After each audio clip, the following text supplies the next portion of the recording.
I journeyed into the depths of depravity within film itself to find a depiction of hell that was the scariest, the most painful, the most torturous to watch, the most terrifying in the most existential way, and I think I found it. Guess what?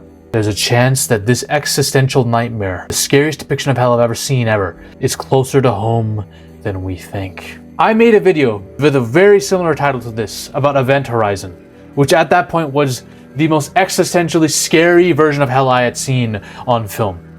But the thing is, when I made that video, a lot of people commented saying, oh, there was a lot of hells I was missing out on, so I decided to compile all the hells that I found.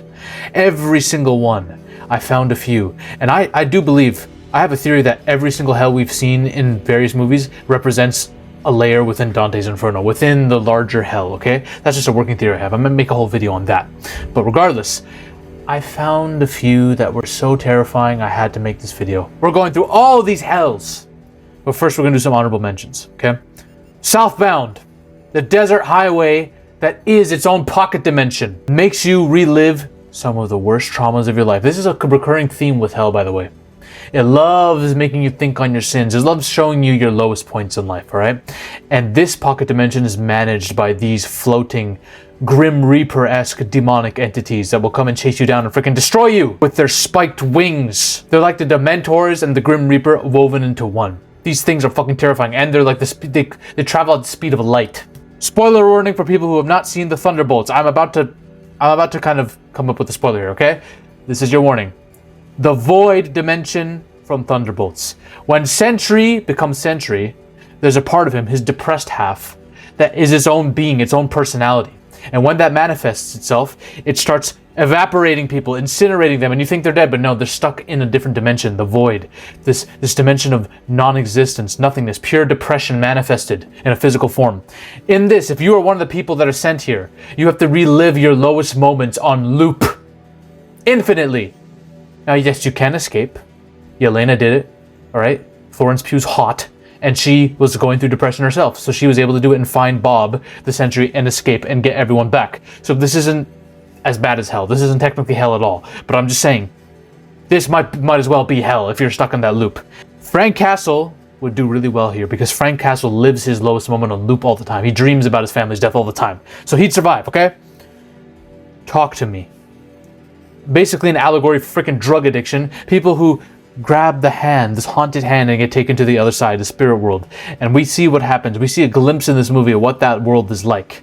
What happens to the spirit of the possessed person when they're no longer vacant in their body? They're here, getting molested and grabbed up by these fucking demonic spirits that looks like hell. Many people think this is hell, where people lie. Who knows? All I'm gonna say is, for the one glimpse of hell that we saw, it's fucking terrifying. Now, let's get right into it, the bad ones. Constantine. Basically, a fiery sandstorm, scorched earth, a perfect mirror to our world, where fire and demons exist. Humans look like this. And the people who rule hell look like this. Straight up demons. This is like a post-apocalyptic nuclear wasteland if wind was just pretty much fire. That's what this place is. And only people like Constantine can venture in and out of here. People who have supernatural experience with magic and shit. But this doesn't even, I'm gonna be real, this hell isn't even close to the worst. Bill and Ted's Bogus Adventures. Now, a lot of people were like, really, Safi, Bill and Ted? Y'all don't know. Y'all don't know what the worst hell really is. You see, they get trapped in this dimension, let's say, this existence where they have to relive their childhood trauma infinitely. Their worst childhood memories, they have to live in it forever. That is hell. Whether it's a fucking bunny that scares the shit out of you, or the granny who is demonic and scared the piss out of you, you have to relive all of that. All of your traumas, you have to relive it. I told you, hell loves to do this. Relive your worst sin or your lowest moment or the thing you fear the most on loop forever until your mind just breaks and shatters completely into a million pieces. This would be it for me. What would be your childhood trauma that you would have to relive if you were in Bill and Ted's hell? This would be it for me. Smiling brunettes in the dark everywhere. Whether I try to sleep, whether I try to fuck, whether I try to eat, they're always there in the corner. That's my personal trauma. A nice place to visit from the Twilight Zone. In this story, a criminal is sent to the afterlife in what he believes is heaven. And in this heaven, he gets everything he wants. He gets all the girls he wants, all the money, all the luxury. He wins. He just wins at life. He wins non-stop. This is the greatest existence of all time. He believes he's in heaven. He tells his guardian angel, man, everything's working out for me, clean here. But the problem is, as the endless winning and cycle of luxury and degeneracy keeps going, he starts to get bored. He starts to find meaninglessness in this existence, and he asks his guardian angel, I don't think I belong here. I don't think I deserve this. Can I leave? And our guardian angel says, oh, you thought you were in heaven? Nah, bitch, this is hell. This is hell. This is your life now. Forever. Your boredom will drive you insane. That is your hell. Living in boredom! That's a lot of people's existence right now if you really think about it, which sucks. Every hell I mentioned before is child's play to the ones we're going to see now, okay? The Abyss from Berserk. Yes. I need to read this to you, okay? The deepest and most sinister realm of the astral world, a place of immense evil, often described as an endless swirl of souls and the home of the idea of evil. The Abyss is where beings who make covenants with the God Hand or are otherwise tainted by evil are destined to end up. So, the God Hand are these demons that represent a finger of the greater hand, which represents the idea of evil. And they are demon kings, demon lords. They might as well be gods to us. They're not really gods, but they are pretty much to us in terms of their power. And when you're sent here, you got to deal with them. Now, you can either go one way, which is Griffith, who made like a bargain with them and sacrificed all of his friends to do it, becoming a fucking demon lord. Or you're like one of the people who didn't ask for this, one of the innocents, so to speak, and you're stuck here having to fuck with demons that are trying to molest you, eat you, and all that, and you gotta watch the love of your life get piped by demons, specifically a demon lord. Now, yes, this is a punishment suited for the main character in this, but you don't want to be in this hell dimension because there's no escape. There's literally no escape. You're just running from demons for the rest of your existence. That's what it is until you die and get destroyed and ripped apart. As above, so below. When a girl goes on a mission to find the Philosopher's Stone with her friends down in the catacombs beneath Paris, this is one of the worst mistakes ever made, because now she's descending into one's own sins. This movie is Dante's Inferno. Every single layer they go down is a layer of new sin, is a layer that represents something within Dante's Inferno. They have to see the traumas of their life. She has to confront the fact that she allowed her dad to off himself. Her friend has to deal with his little brother's death. They have to see all of these things, all their pains presented to them. And what does a Philosopher's Stone do? It does alchemy, creates gold, right? Here's the thing. The mission they're on, they think they're after a Philosopher's Stone that can create alchemy. That's not the real alchemy. The real alchemy is their egos breaking down as they have to confront their sins and rebuilding into better people, finding their way back up to heaven by confronting their sins, their trauma, which is one of the hardest fucking things to do, and then becoming a new being because of it, rebirth. That is the alchemy that really is behind this film, not a real Philosopher's Stone. The Philosopher's Stone is a fallacy. Alchemy is a fallacy. This is spiritual alchemy is the key. The labyrinth from Hellraiser. Yes, a place where pleasure and pain seem to be the same, where souls get trapped and realities are shaped for them so that they can be fucking endlessly tortured by the Cenobites. The Cenobites they'll do everything, bro. They will rip your skin in half. They will peg you. They will freaking do things to your genitalia. They will do terrible things to you. And all while the god himself of this labyrinth, Leviathan, just floats above. Pleasure and pain is the key here. You have to be the greatest, most twisted sadomasochist in existence to survive this. And even then, they will bend and shape reality to suit your emotions, your traumas, to make things painful for you, even if you can withstand physical pain. Event Horizon. All right, here's where we get a bit crazy. I made a video on this. I'm not going to go into it too deeply. All you need to know is a ship that's found in the middle of the space that had a warp drive.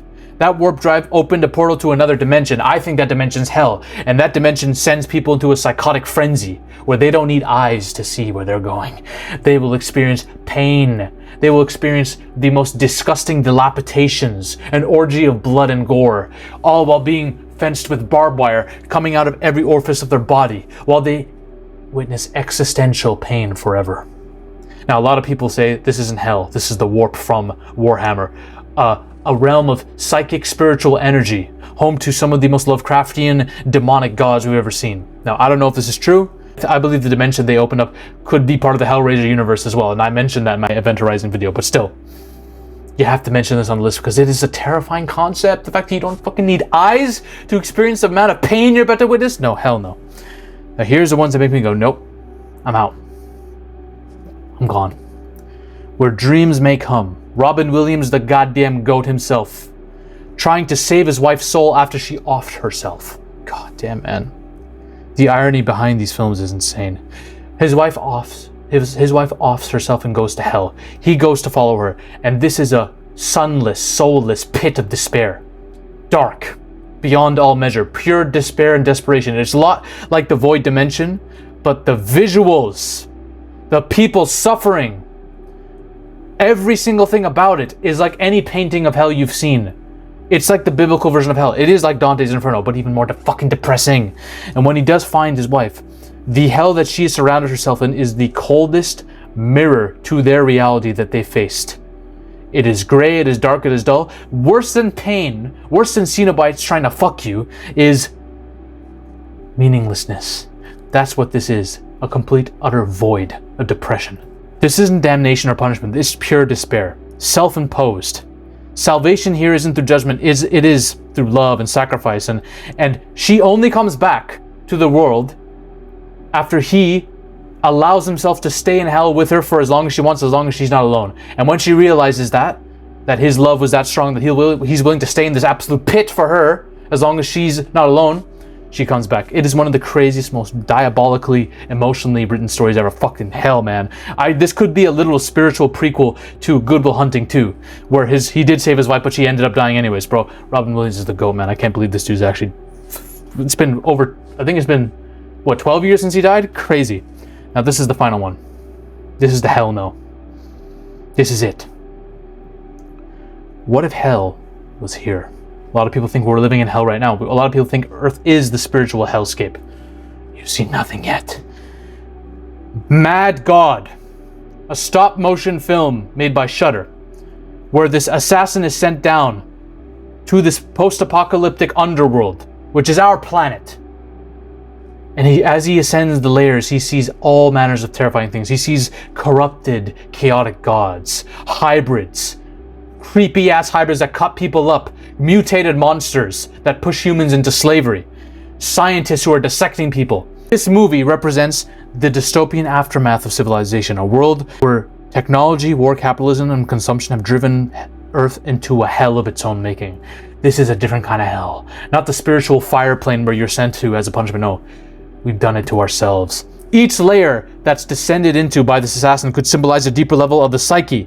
The assassin that's sent from the skies, from the heavens, is sent here to journey inward through the surface level, which is trauma, all the war that's laid waste to the lands, the grotesque, the twisted biology, the meaninglessness, the repetition and futility, and the death of gods, forgotten idols and insane rulers taken over now, with the alchemist leading the charge, the new god of this world. Let me tell you something. Artificially created giants are placed on chairs, these electrocution level chairs. They defecate and puke, and that defecation goes down a pipe that enters into this machine that takes that sludge and creates life out of it. Beings, and those beings are forced into slavery. They are broken apart and killed through the manufacture process and then remade again. It is fucking terrifying. This universe isn't just broken, it's automated into cruelty. This is like a fucking well-oiled machine of disgusting dilapidations and punishments. Life is manufactured only to be destroyed again. This could be a take on like the industrialized violence and mass consumption culture of our current world. Once the assassin is captured, he's dissected and discarded. Things are taken out of him, including a little infant. That infant, this lava infant, is taken by the alchemist, the god of the new world, and crushed and destroyed until it finds the gold, because it's an alchemist, right? This alchemy is a big theme here. It takes the gold and creates a new universe, new life out of it, that is subject to go through the same cycle that this universe did. Nothing changes. Everything is reset. Nothing changes. Another assassin is sent down in a seemingly endless cycle. The world of Mad God doesn't allow for individuality or heroism. There's no good versus evil. There's no winning here. This is a dark parody of divine creation. That is the most terrifying hell ever! one of our own making, one that there is no redemption here. There are just more layers of consumption and a process where slavery, death, and grotesque distortions of nature are the norm. Watch Mad God if you haven't seen it. It's the most existentially insane movie you've ever seen. After you watch it, you're gonna have no idea what you witnessed. I guarantee it. If you want to know why Event Horizon and Hellraiser are in the same universe, and possibly Warhammer 2, watch this video. Oh my god! Ladies and gentlemen, we are on a mission to take over Hollywood. But the army must keep growing.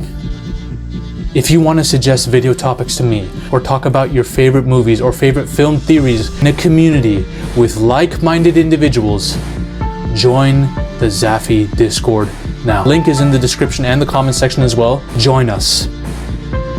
This movement is just beginning. We're taking over Hollywood, one coke line at a time.